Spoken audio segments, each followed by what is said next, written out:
thing, having seen everyone else's, they've been brilliant, and I could think I was really quite impressed about how much variation there is on all the presentations. Mine's quite short, you'll be pleased to hear. And what's also interesting from everybody else's is some of the research that you talked about. I think it was the Cookham work about maths resilience scale that I made a note here. Newcastle, Stoke and Buxton talked about. I mean, that's been a big part of my research, and I'm absolutely jealous with green eyes of Michael, my friend Michael Lancaster, who's had a course run by Sue Johnson Wilder, who I absolutely adore, and I knew he'd had it, but it reminded me, and I was like, oh, I'm just her #1 fan, I think, at the moment. So anyway, to begin, there's just me, but not just me really. There is also my colleague Natasha Sendula, who I sit opposite with at work. So she has actually been a great sounding board, and she's helped me with some of the actual surveys and questionnaires, and so she has had a big input as well. But as I say, the best laid plans of mice and men often go awry, and I think I was told, and I checked it, and it's true. It's from a poem by Robbie Burns, and it's quite appropriate for a lot of us, certainly for me, because I didn't get to complete my research. It was due to a number of reasons, including COVID-19, but I did manage to get some way through, and so that's what I'm sharing with you today. Whether you think you can or you think you can't, you're right. A lot of us have talked about having the right attitude, the right mindset, and certainly this quote by Henry Ford sums it up.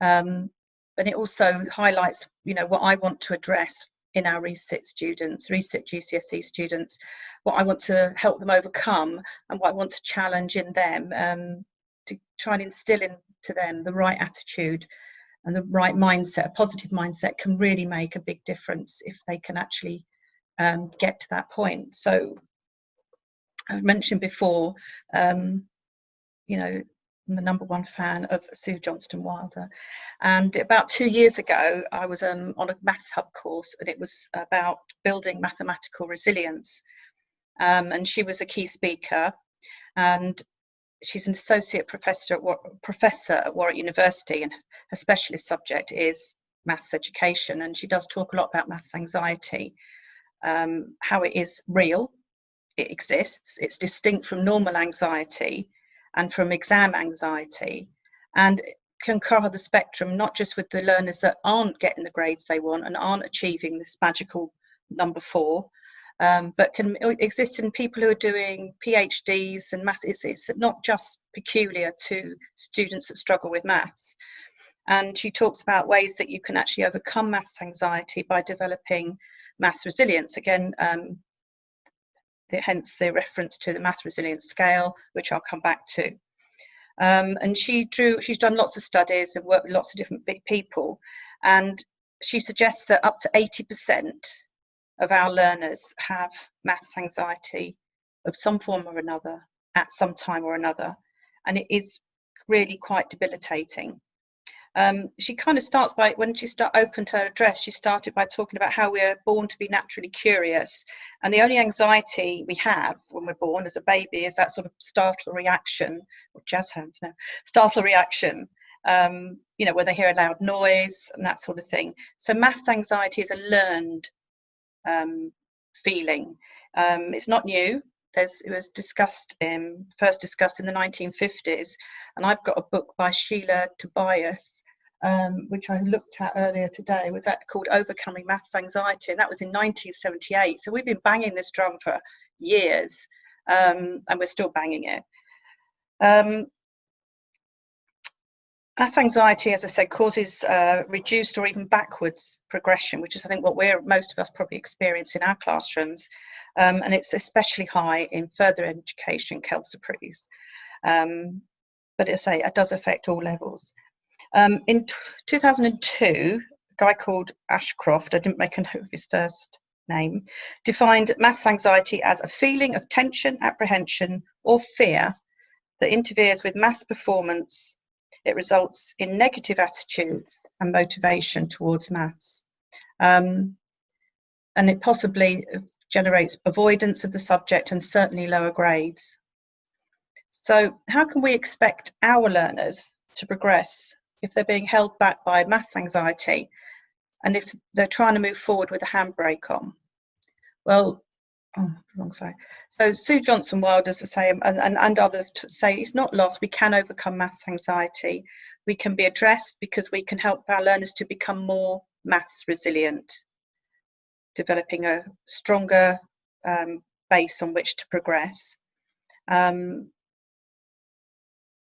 So the resilience being defined as being able to persist and keep on trying, to persevere and to know when to ask for help, which is quite interesting when I listened to the work on the coaching and the way that the students were more with the peer-to-peer coaching with the A-level students, how they actually were more likely to ask for help. So, you know, again, that seems to underpin, support some of these theories. A lot of the resources I've used in my interventions were drawn from Sue Johnson-Wilder's work, along with some other very old people that I came across first when I was in schools. Carol Dweck, who's known for her work on mindset. I think I've got those two around the wrong way, growth mindset and mathematical mindset, actually. Those should be the other way around on my slide. But yeah, I mean, the kids have been introduced to that in schools from years and years ago, but it's still worth, I think, underpinning the work to help develop their maths resilience. Okay, I've referenced loads of studies, as I say, I've referred to some. There's loads of things out there to read. You could just never have to stop reading if you had the time. So what did I do? Well, I developed 4 interventions intended to be delivered face-to-face if you have the time, if you see the students, in the classroom in short sort of 15 to 30-minute sessions, and preferably in the autumn term. But in addition, teachers are expected to kind of keep referring back to these so that it becomes not just a one-hit wonder. That's something you do in autumn and then forget about for the rest of the year. The idea is that there are resources there to continually refer students to it and also to refer the staff to it, to keep them in a positive mindset, because it can be quite demoralizing when your students are struggling, you know, consistently. So it's for everybody, really. Yeah, Our Amazing Brain, basically saying the brain's a muscle. Lots of research out there about how you can build brain cells now. You can't, just because you can lose them, now you can buy them back. I'm really hopeful of that myself.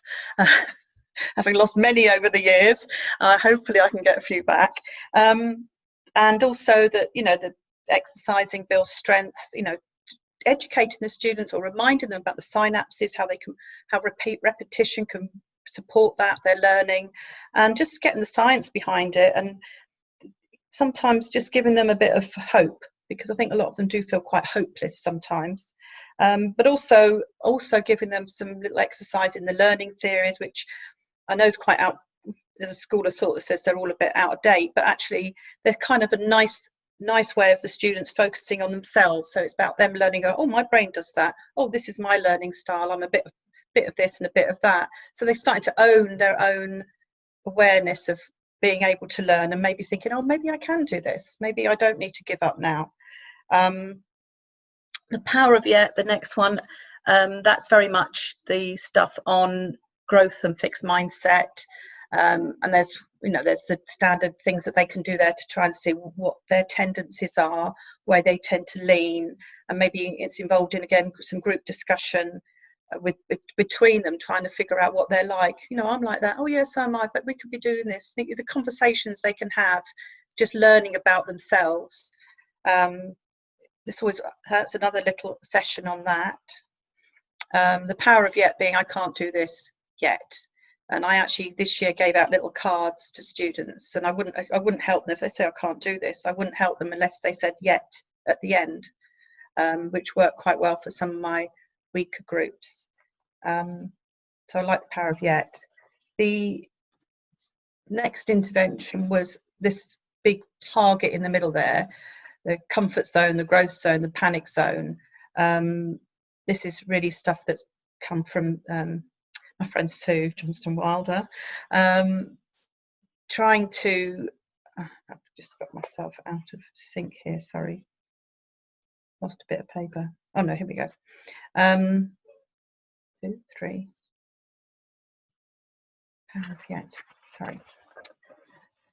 I've called it getting out of the boring zone, because that's where nothing much happens. I think I've been there for quite a few years, and I think today I'm actually moving into that growth and learning zone, trying not to step into that panic zone at the end. So trying to encourage them to take that little step. It doesn't have to be a big step. There is a nice steady step in between to support them. And there's lots of strategies, lots of exercises and shared activities for them to explore where their comfort and boring zone is, how big it is, what is in the growth zone, and posters that can be put up around. But generally a lot of it is very much them discussing it and understanding it, and again owning it.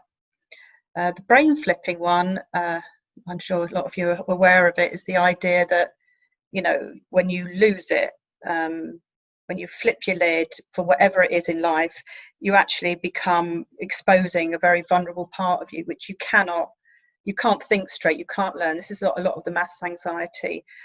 And that actually the fight or flight reaction that Michael referred to as well in his presentation, and how that is a real thing. So it was trying to encourage them, when they start panicking, when they see those problems they can't do, not to give up, but to actually try and self-calm. And 2 years ago, I had a group of 8 girls who were all sitting GCSE maths. I think most of them were third time, a couple second time, absolutely brilliant in lessons. Couldn't fault them. They were like way up on the, almost 5s, but you put them into an exam environment and they flunked, just couldn't do it. And it was stopping them progressing. And I found out about this hand-brain thing, and I was lucky that there were both, all the girls were in 2 classes but in small groups, so I was able to sort of gather them, and we talked about how we can calm ourselves down when we feel the panic coming in. And we talked about, and we started doing this, and they referred to it as their Tamagotchi, the old pet you used to have to look after about 10 years ago, and they found they used it in all parts of their life. And they actually used to sit there stroking their hand. At first they felt stupid, but they found they were doing it, and it helped to calm them down. And of them, 5 out of the 8 passed, and 2 were within a couple of marks. And bearing in mind they kept up in the Edexcel were raising the marks. They should have passed if they'd not raised the marks so high. So that's anecdotal, there's no evidence there, but it gave, building on those things, you start thinking there may be some future here to develop the interventions. Didn't get a chance to actually implement the interventions, but we need evidence, we need data. So what I had was a baseline questionnaire, which was developed from that Kuchen's mathematical resilience scale, and I sort of simplified it and made it a little bit more workable from their big long list. And the idea is to do a baseline survey via questionnaire, and then repeat it after the interventions and see if there's any shift. And I did do the baseline, but I wasn't obviously able to do the rest. But even the baseline has given me some interesting feedback. Data. Which I'd like to share with you actually. Only had 68 responses initially from the 120 students, but in hindsight, that's because it was assessment week, and I think attendance is low, so note to self, don't do it in assessment week. But the responses were categorised into 4 main themes. So you had value, do they value maths? What value do they give to maths? Do they struggle? Do they accept that you need to struggle in order to learn? Mindset, how they're fixed or growth mindset, what their attitudes are. And then the 4th theme is resilience. So from the value, had nearly 2/3 valued maths to some extent, which was good, but quite low, but we'd like to see a bit higher. I think what was frightening was there was 7% that said it wasn't even necessary, so absolutely no point at all. And so I thought that was quite frightening. So I'd expect to see after the intervention, certainly that 7% really drop, and hopefully the other 2/3 move much further around as well. And the mindset, that was good to see that 3/4 actually most students have a positive mindset about the possibility of improving their maths. And 2/3 actually believed they were actually quite good at maths. That was quite nice to see. And over half enjoyed it, which I didn't expect to see. And obviously these attitudes need to transfer over to improving their resilience and the idea of persistence, perseverance, asking for help. So that still needs a shift there. The other thing is this data was collected at the beginning of February, so they'd already had input in the classroom from myself and my colleague, and we're people that have that positivity in our pedagogy. So not sure how that was already built in before we did the baseline. It'll be interesting to compare when we repeat this in September, fingers crossed, whether there's similar results in the baseline from February to September, different set of students, obviously. The struggle, not much was learned from that bit, so I've not really put anything up about that. But resilience, 70% of students said they felt stressed when taking maths tests and exams, which we're not surprised about. But I didn't know if it would be as high as 70%.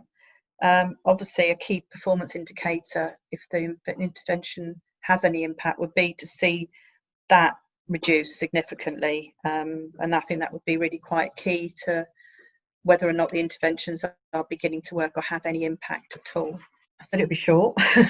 Next steps, I think repeat it again in September, hopefully through the autumn term, and be able to report on it in January.